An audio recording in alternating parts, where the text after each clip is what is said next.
Hey guys, you are welcome to today's tutorial. Today's tutorial is going to be a very quick one. I'm going to show you how to cut a simple A-line dress. I have this 2 yards of material here and my scissors, my tape measure and my ruler. If you are stopping here for the first time, thank you for stopping by. Kindly like this video and subscribe to this channel if you would like to be seeing more tutorial like this, and if you have been my subscriber before, thank you for always being here. Thank you for the comment, thank you for the like, thank you for the subscription. I'm not taking that for granted. Kindly like this video and subscribe to this channel. So the material I have here, for you to have an A-line dress like this, you can just fold your material. The biggest part of the body is the hip, so your hip circumference, just measure the hip circumference. For this one, I have the hip circumference to be 30 inches and I had 22 inches to it, and I remove 1.5 inches for zipper allowance. I want to add zipper to it, that's what I'm folding. So I folded it into 4 and I left 1.5 inches for the zipper allowance. So now the next thing I'm going to do is to draw a starting line. So that's where my measurement is going to be starting from.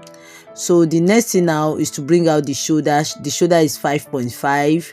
I'm adding 0.5 inch to that, the sewing allowance to join the sleeve. Now I marked 7 for the armhole because I want it a bit free. If I don't want to add 0.5 to it, it's fine. I can actually measure the 6 inches shoulder divided by 2. So after that, I'm going to connect the armhole line, and the next thing now is to bring out the vertical measurement. I'm going to measure the full length of the gown. The full length is 47 inches, but I added 2 inches to it because this A-line, I love it when I fold it big at the down part, so I normally use 2 inches to fold it. Now the next thing I'm doing there is to mark the half length, the waist measurements. The waistline is 10.5. There I'm coming out by 0.5 inch to connect the armhole. I'm dividing that one by half. The shoulder line, I'm dividing it by half to connect it and form the curve. You can just form your curve any way you know how to do it, but this curve is actually for a girl of 10 years plus, so I'm not coming in again.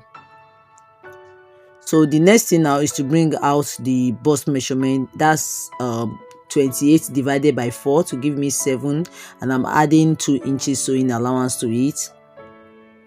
So I will come to the waistline and measure the waist circumference divided by 4. The waist circumference divided by 4 plus 2 inches sewing allowance. That's what I'm measuring there on the waistline.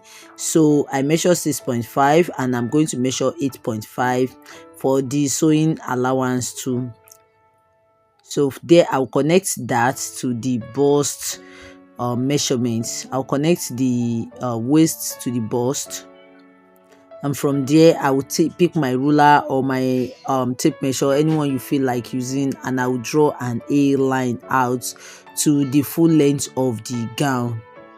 If you are still watching these videos up to this point, kindly subscribe to this YouTube channel and please like this video. Please drop a comment for me in the comment section. Thank you. So at the down part, you can actually regulate how wide you want it to be. Just measure your hip divided by 4. That's 7 inches, and after measuring that, you can add like 5 or 6 inches to it depending on how big the person you are sewing for is. So now the next thing, I'm just trying to smoothen that place. I want a smooth curve. I don't want a sharpy point there. So now the next thing is to come to the neckline. I'm going to measure 3 for the neck width and 3 inches for the neck depth for the front, and for the back the neck depth is going to be 1.5 inch.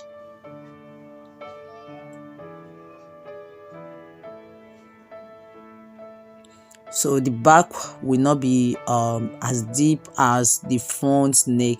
Now I'm coming down there by 0.5 inch to create my shoulder slant, and I will connect everything together again. So the next step now is to cut it out. 1 minute. Can you do that for me? Drop your favorite emoji in the comment section for me. Thank you for watching this video. Please give this video a thumbs up, drop a comment and share this video. Thanks for watching. I will see you in my next video. I love you all.